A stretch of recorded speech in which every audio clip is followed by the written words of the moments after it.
അപ്പോൾ ഇന്ന് നമുക്ക് പൈപ്പ് ക്ലീനേഴ്സ് വെച്ചിട്ട് എങ്ങനെയാണ് ഒരു സൺഫ്ലവർ ഉണ്ടാക്കുന്നത് നോക്കാം. ഇത് ചെറിയൊരു ട്യൂട്ടോറിയൽ വീഡിയോ ആയിട്ടാണ് ഞാൻ ഉദ്ദേശിക്കുന്നത്. അപ്പോൾ നിങ്ങളെല്ലാവരും മസ്റ്റ് ട്രൈ ആണിത്. വളരെ ബ്യൂട്ടിഫുൾ ആണ് ട്ടോ. ഇത് ചെയ്തെടുത്ത് കഴിയുമ്പോൾ തന്നെ നമുക്ക് ഭയങ്കരമായിട്ടൊരു സാറ്റിസ്ഫാക്ഷൻ ഒക്കെ തോന്നും. സോ ഞാനിവിടെ 3 colours of pipe cleaners use ചെയ്യുന്നുണ്ട്.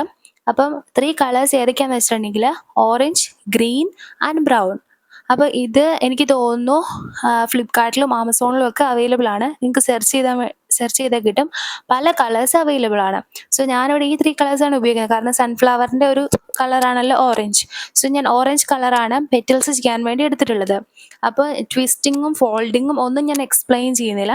കാരണം ട്വിസ്റ്റിങ്ങും ഫോൾഡിങ്ങും ഒക്കെ കണ്ടാൽ തന്നെ നിങ്ങൾക്ക് മനസ്സിലാവും. അതായത് ഫസ്റ്റ് ഞാൻ 2 പൈപ്പ് ക്ലീനേഴ്സ് ആണ് ഒരു പെറ്റൽ ചെയ്യാൻ വേണ്ടി എടുക്കുന്നത്. എന്നിട്ട് 1 എടുത്തിട്ട് 2 ടൈംസ് അതിനെ ഫോൾഡ് ചെയ്തതിന് ശേഷം മറ്റ് പൈപ്പ് ക്ലീനർ എടുത്ത് ഫോൾഡ് ചെയ്തിട്ട് വീണ്ടും അതിനെ ട്വിസ്റ്റ് ചെയ്തെടുക്കുന്നുണ്ട്. അങ്ങനെയാണ് ഫസ്റ്റ് ഒരു പെറ്റൽ ഉണ്ടാക്കുന്നത്.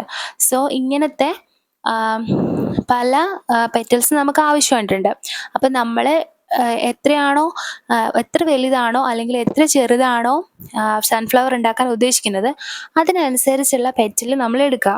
സോ സത്യം പറഞ്ഞിട്ടുണ്ടെങ്കിൽ നല്ല ബ്യൂട്ടിഫുൾ ആയിട്ടുള്ള ഒരു സൺഫ്ലവർ ആണ് നമ്മളിത് ചെയ്തെടുക്കുമ്പോൾ കിട്ടുന്നത്. ഇനി നമുക്ക് അപ്പോൾ നമ്മൾ പെറ്റൽസ് എല്ലാം അങ്ങനെ ട്വിസ്റ്റ് ചെയ്തും ഫോൾഡ് ചെയ്തും എടുത്തു. അതിനുശേഷം ഇനി നമ്മൾ ഉണ്ടാക്കാൻ പോകുന്നത് ഇതിൻ്റെ ലീവ്സ് ആണ്. സോ ലീവ്സ് ചെയ്യാൻ വേണ്ടിയിട്ട് നമ്മൾ ഏത് കളറാണ് ഉപയോഗിക്കുന്നത്? ഗ്രീൻ കളറാണ് ഉപയോഗിക്കുന്നത്. ലീവ്സ് ചെയ്യാൻ വേണ്ടിയിട്ട് ഗ്രീൻ കളർ എടുത്തു. അപ്പം സെയിം ആയിട്ട് ഈ പെറ്റൽ എങ്ങനെയാണോ ചെയ്തത് അതുപോലെ നമുക്ക് ചെയ്തെടുക്കാം. അല്ലെങ്കിൽ ചെറിയ സൈസിലാണല്ലോ നമ്മൾ ലീവ്സ് ചെയ്യുന്നത്. അതായത് പെറ്റലിനേക്കാളും സൺഫ്ലവറിൻ്റെ പെറ്റലിനേക്കാളും ചെറിയ സൈസിലാണ് ലീഫ് ചെയ്യുന്നത്.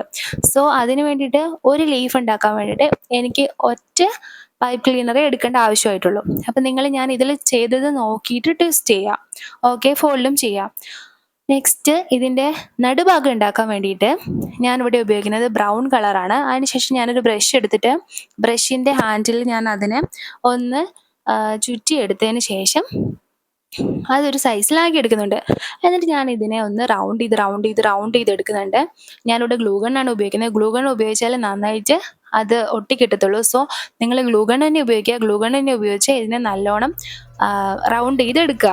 എന്നിട്ട് ഞാൻ ഈ പെറ്റലിൻ്റെ ബാലൻസ് ഉണ്ടായിരുന്ന ആ ഒരു ഭാഗം കട്ട് ചെയ്ത് കളയുന്നുണ്ട്, എല്ലാ പെറ്റൽസിൻ്റെയും. അതിനുശേഷം ഈ വീഡിയോയിൽ കാണുന്ന പോലെ ഇങ്ങനെ അറ്റാച്ച് ചെയ്ത് കൊടുക്കുന്നുണ്ട്. ഇപ്പം ഞാനിതിന് വലിയ എക്സ്പ്ലനേഷൻ ഒന്നും തരേണ്ട ആവശ്യമില്ല. നിങ്ങൾക്ക് കാണുമ്പോൾ തന്നെ മനസ്സിലാവും. ഇത് കണ്ട് ചെയ്യാവുന്ന ഒരു കാര്യമായിട്ടാണ് എനിക്ക് തോന്നിയിട്ടുള്ളത്. സോ അങ്ങനെ 2 ലെയർ പെറ്റൽസ് ചെയ്തെടുക്കുക. അതിനുശേഷം നമ്മൾ എന്ത് ചെയ്യും? ഇതിന് മണ്ടയിലേക്ക് നമ്മൾ ചെയ്ത് വെച്ചിട്ടുള്ള ലീഫും കൂടി നമ്മൾ അറ്റാച്ച് ചെയ്ത് കൊടുക്കുക. എന്നിട്ട് നമുക്ക് പിന്നെ വേണ്ടത് സ്റ്റെമ്മാല്ലേ. സ്റ്റെമ്മിന് വേണ്ടിയിട്ട് ഞാനിവിടെ ഒരു സ്റ്റിക്ക് എടുത്തിട്ടുണ്ട്. ആ സ്റ്റിക്കിലേക്ക് ഈ സെയിം പൈപ്പ് ക്ലീനർ തന്നെ ഒന്ന് റൗണ്ട് ചെയ്ത് ചുറ്റി കൊടുക്കുന്നുണ്ട്. പൈപ്പ് ക്ലീനർ തന്നെ ഞാൻ ഉപയോഗിക്കുന്നുള്ളൂ. പൈപ്പ് ക്ലീനർ വെച്ച് തന്നെ ജസ്റ്റ് ആ സ്റ്റെമ്മിനെ, അതായത് ആ സ്റ്റിക്കിനെ ഒന്ന് ചുറ്റി എടുക്കുന്നുണ്ട്. എന്നിട്ട് കുറച്ചും കൂടി എങ്ങനെയാണോ ഈ പെറ്റൽ ഉണ്ടാക്കിയത് അതുപോലെ തന്നെ വേറൊരു പൈപ്പ് ക്ലീനർ എടുത്തിട്ട്, അതായത് ഗ്രീൻ കളർ പൈപ്പ് ക്ലീനർ എടുത്തിട്ട് ഞാൻ പെറ്റൽ ഉണ്ടാക്കിയത് എങ്ങനെയാണോ അങ്ങനെ തന്നെ ഞാനൊരു ലീഫ് ചെയ്തെടുക്കുന്നുണ്ട്. അതിന് ഞാൻ വീഡിയോ കാണിക്കുന്നില്ല. അത് കാണിക്കേണ്ട ആവശ്യമില്ല. ഓൾറെഡി നമ്മൾ എങ്ങനെയാണ് പെറ്റൽ ചെയ്തതെന്ന് കാണിച്ചു. അതുപോലെ തന്നെയാണ് ഇതും ചെയ്തെടുത്തത്. അപ്പം നമുക്ക് ബ്യൂട്ടിഫുൾ ആയിട്ടുള്ള ഒരു സൺഫ്ലവർ ഇവിടെ ഉണ്ടാക്കി കിട്ടിയിട്ടുണ്ട്. അപ്പോൾ ഈ വീഡിയോ നിങ്ങൾക്ക് ഒത്തിരി യൂസ്ഫുൾ ആയെന്ന് ഞാൻ വിചാരിക്കുന്നു. അതുപോലെ തന്നെ ഇഷ്ടമായെന്നും പ്രതീക്ഷിക്കുന്നു. ഇഷ്ടമെങ്കിൽ ലൈക്ക് ചെയ്യാനും ഷെയർ ചെയ്യാനും സബ്സ്ക്രൈബ് ചെയ്യാനൊന്നും മറക്കല്ലേ. താങ്ക്